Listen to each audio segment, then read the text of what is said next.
Fisherman and his wife in English. Once upon a time, a humble fisherman and his wife made their home on a rugged cliff overlooking the vast shimmering Great Sea. Every single day, the fisherman diligently ventured to the cliff, casting his hook into the depths to catch fish, which was how he earned their living. He found contentment in his modest existence, but he was acutely aware that his wife did not share his sentiment. She was perpetually angry, constantly voicing her displeasure with their living conditions. "Look at this filthy hut," she would lament. "The smell makes me sick. I clean it night and day, and it just doesn't work." The fisherman deeply loved his wife, yet her complaints seemed endless. On days when he was fortunate enough to catch 2 fishes, she would invariably demand 3. If he brought her sweet mangoes, she would insist on peaches. Instead, it seemed there was absolutely nothing he could do to bring her lasting happiness. He often wondered, "Oh dear, what could I do to make you happy?" Her persistent response was, "Get me out of this stinky hut. I will be happy then." One tranquil day, the fisherman went to cast his line near the cliff. The water below him, a serene and inviting calm blue. He sat there patiently for a few hours, his fishing hook submerged deep into the sea. Eventually growing quite tired, he mused to himself, "Guess we will have to live on fruits today," when suddenly he felt a strong tug on his line. "Oh wait, I feel something," he exclaimed, gripping his fishing rod with all his might and beginning to pull. "Oh, this is heavy. Must be a big one," he thought, straining with the effort. As the hook emerged from the water, he was utterly astonished to behold a flounder. It was remarkably colorful and shone brightly, unlike any fish he had seen before. He pondered, "A flounder? How is it so heavy? Maybe it has eaten too much." To his absolute shock, the flounder spoke to him, saying, "No, fisherman, that's not why I weigh more than the other fishes." Stunned, the fisherman stammered, "What? Did you just talk to me? What just happened? Ed? How do you know my name?" The flounder calmly replied, "I know a lot more about you. I am not a normal fish. I am an enchanted prince. Let me go. I will not taste good to you anyways. Please don't kill me." Overwhelmed by the talking fish, the fisherman quickly agreed, "Oh, say no more. I will certainly not kill a talking fish. Off you go." The flounder expressed its gratitude, saying, "Aw, thank you." Filled with excitement, the fisherman hurried home, eager to share the incredible tale of the talking flounder with his wife, completely forgetting that he had not caught any fish for their dinner that day. "Honey, I have something to tell you.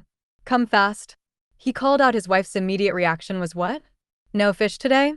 He explained, "Oh no, I had caught a flounder, but he told me that he was an enchanted prince." She pressed him, "What? What happened then?" He replied, "Then I let him go. He is in the sea now." His wife's anger flared. "You caught an enchanted fish and let it go just like that? Why would you do that? We are poor and hungry. We live in this stinky hut. You could have asked for a better house at least." The fisherman tried to reason with her. "How can he give me a house?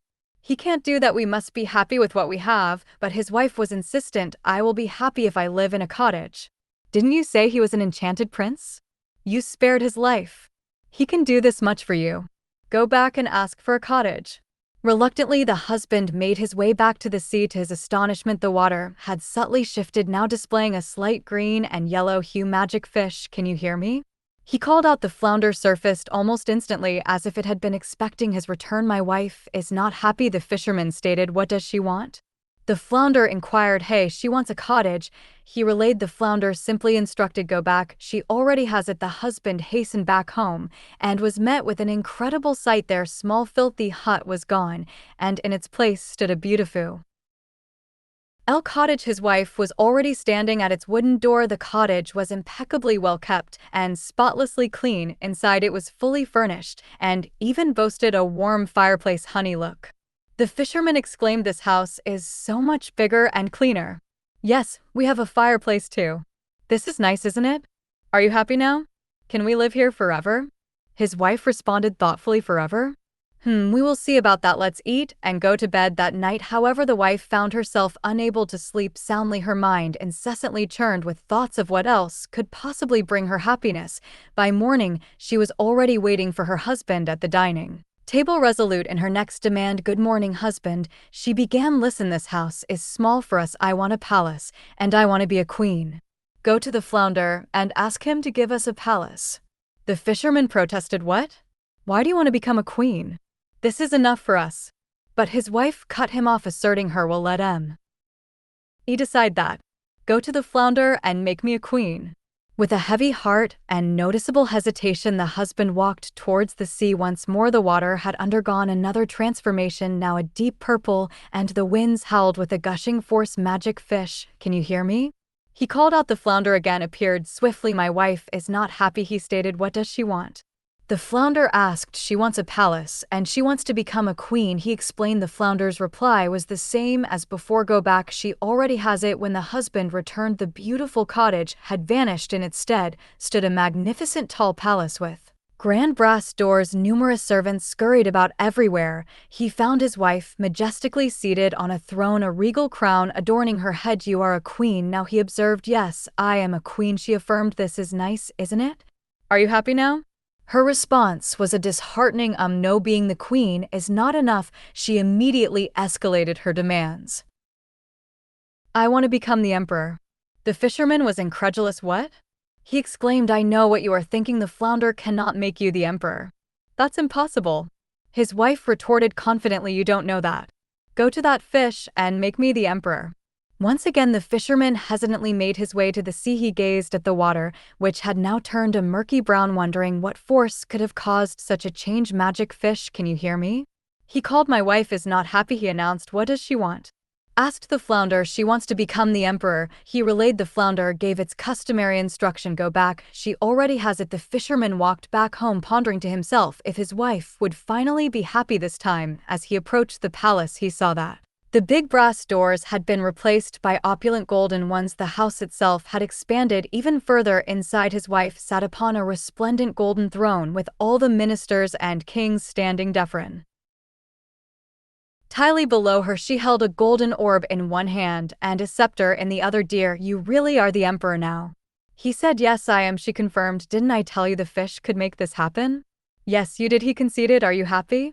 He inquired, hopeful. Her reply was still evasive. Oh, I don't know that. We will see. We have had a long day. We must go to sleep. The fisherman was gripped by fear that his wife would surely make yet another demand, but he was utterly exhausted from his day of running back and forth. The moment he lay down, he fell into a deep sleep. His wife, however, remained wide awake. She sat up, consumed by thoughts of what new desire could possibly satisfy her. A whole week elapsed in this manner. Every single night the fisherman offered prayers, hoping for his wife's happiness. Yet every night his wife sat on the bed staring out at the moon and the stars, restless and unsatisfied. Finally, one night, she grew tired of thinking and desperately craved rest. But then the morning arrived. Hat? She exclaimed. Is it morning already? How dare the sun rise now? Doesn't it know that I haven't slept in a week? Her voice filled with fury. She roused her husband. Husband, wake up. I want to control the sun and the moon. I don't want them to move without my permission. I want to become the almighty, the unknown. The fisherman was distraught. What? Please stop this. I can't go back and risk our lives. He pleaded. His wife dismissed his concerns with chilling confidence. You won't risk our lives. I will own both our lives. Nothing will ever touch us. Go to the fish and make me the almighty. The fisherman in despair murmured, oh dear, you don't know what you're asking for. I can't take this anymore. His wife's anger intensified. If you don't leave now, then I will be very upset. Very upset. The fisherman, still clinging to the hope of seeing his wife happy, but also knowing deep down that this final demand was profoundly wrong, slowly made his way to the sea. Outside, ominous clouds swirled above water and the wind roared intensely. Oh, what would they say? This is so wrong. He thought, filled with dread. The water itself was now a terrifying pitch black. I am really scared, he confessed. Magic fish, can you hear me? Fish, my wife is still not happy. He cried out. What does she want? The flounder asked. Yeah, she wants to become the almighty, he responded, his voice trembling. The flounder's reply was eerily calm. Go back, she already has it. The fisherman sprinted back with all his speed. Oh, I don't know what has been made of my wife now. I must go there. As he reached where the palace once stood, a terrible realization washed over him. Oh no. What? His wife was gone. She was nowhere to be found. He searched desperately, ran back to the sea, frantically looking for her. The water, however, had undergone another miraculous change. It was now perfectly still and crystal clear. The dark clouds had parted and the sun shone brightly above. Magic fish. Oh, magic fish. Can you hear me? Please come back. What did you do to my wife? The fisherman pleaded, his voice filled with anguish. The flounder replied, I granted her wish. She wanted to be the Almighty, the unknown. That's what she is. Nobody has ever seen the Almighty. She is now unknown to everyone. The fisherman, heartbroken, begged, no, please give her back to me. But the flounder solemnly stated, I cannot undo a wish, fisherman. Then a new thought struck the fisherman. Wait. He exclaimed, I know. Up till now I only asked for my wife. You granted all her wishes, but I am the one who saved your life. Grant me my wish. The flounder considered this, saying, you were right. What do you want? The fisherman took a deep breath and with profound sincerity stated his wish. I want my wife to be happy. The flounder responded, go back, friend. She already has everything she needs to be happy. The husband hurried back home, a mix of apprehension and hope in his heart. He was utterly surprised by what he saw. His wife was standing at the door of their small hut, but this time it was no longer Stinky. He ran towards her, overjoyed. Oh, you are back. You are back. He cried. Yes, dear, she replied, a newfound peace in her voice. I have realized that palaces and thrones cannot buy happiness. Let's go home now. From that remarkable day forward, the fisherman and his wife never went hungry for a single day. The wife finally fully realized that true happiness lay not in grand possessions or limitless power, but in the simplest of things, and so they lived happily ever after. The story of the fisherman and his wife offers a profound exploration of human desire and the elusive nature of happiness. The wife's character serves as the central force driving the narrative's conflict and resolution, embodying an insatiable appetite for more. Initially discontent with their filthy hut and simple life, she constantly complains. Contrasting sharply with her husband's humble contentment, her demands escalate systematically from a cottage to a palace and the status of a queen, then to the ultimate power of an emperor, and finally to the omnipotence of the Almighty. Each fulfilled wish, rather than bringing satisfaction, merely fuels a grander, more audacious aspiration. This relentless pursuit of external status and material gain highlights a crucial theme: true happiness cannot be purchased or acquired through power and possessions. The repeated questioning by her husband, are you happy now? And her consistent, often dismissive no or I don't know, that underscores her spiraling dissatisfaction. Even when she holds immense power, her final boundless demand to control the sun and moon and become the Almighty represents the zenith of her unchecked ambition, demonstrating the perilous path of limitless desire. In stark contrast to his demanding wife, the fisherman embodies humility, obedience, and a selfless love. He is content with his simple existence, finding joy in merely providing for his family. Despite his initial happiness with his humble life and his love for his complaining wife, he consistently yields to her ever-increasing demands. His hesitant walks to the sea, his growing fear as the demands become more extreme, particularly when his wife wishes to control celestial bodies and become the Almighty. Showcase his inner turmoil and his recognition that his wife's desires are straying into dangerous territory, yet his desire to please her and see her happy consistently overrides his apprehension. It is only when his wife disappears, having become the unknown, that the fisherman finally articulates his own wish. This pivotal moment reveals his truly altruistic nature. He does not wish for power, wealth, or anything for himself, but solely for his wife's happiness. This selfless act becomes the catalyst for the story's ultimate positive resolution, demonstrating the power of genuine love and contentment over material pursuits. The enchanted flounder, while granting every wish, acts as a mystical mirror, reflecting the consequences of unchecked desire and ultimately guiding the narrative towards its moral conclusion. As an enchanted prince, it possesses the power to instantly fulfill wishes. Its consistent, almost robotic response of "go back, she already has it" after each demand highlights the instantaneous nature of the wishes granted and subtly emphasizes the ease with which the wife's escalating greed is accommodated. The flounder's role is not to judge, but to fulfill, allowing the characters to experience the full spectrum of their choices. However, its explanation regarding the Almighty wish, stating that nobody has ever seen the Almighty, she is now unknown to everyone, serves as the ultimate consequence of an utterly boundless and unmanageable desire. It represents the loss of identity and connection that comes with grasping for infinite, impossible power. The flounder's recognition of the fisherman's initial act of kindness in sparing its life is also crucial, as it leads to the granting of the fisherman's final wise wish for his wife's happiness, thus facilitating the story's return to EQ.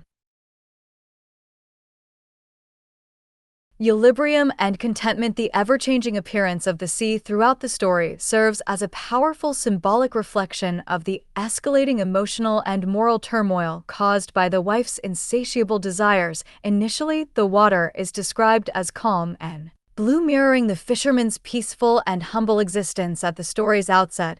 As the wife's demands begin, the water subtly shifts to a little green and yellow for the cottage wish, then a more dramatic purple as she seeks a palace and queenly status, and further to a brown hue when she aspires to be the emperor. These transformations visually represent the increasing disturbance and corruption of their lives and the natural order caused by her greed. The climax of this symbolic progression occurs when the water turns soul pitch black and the clouds circled at the sea and the wind roared as the wife demands to become the almighty. This terrifying depiction perfectly encapsulates the ultimate darkness and chaotic consequences of such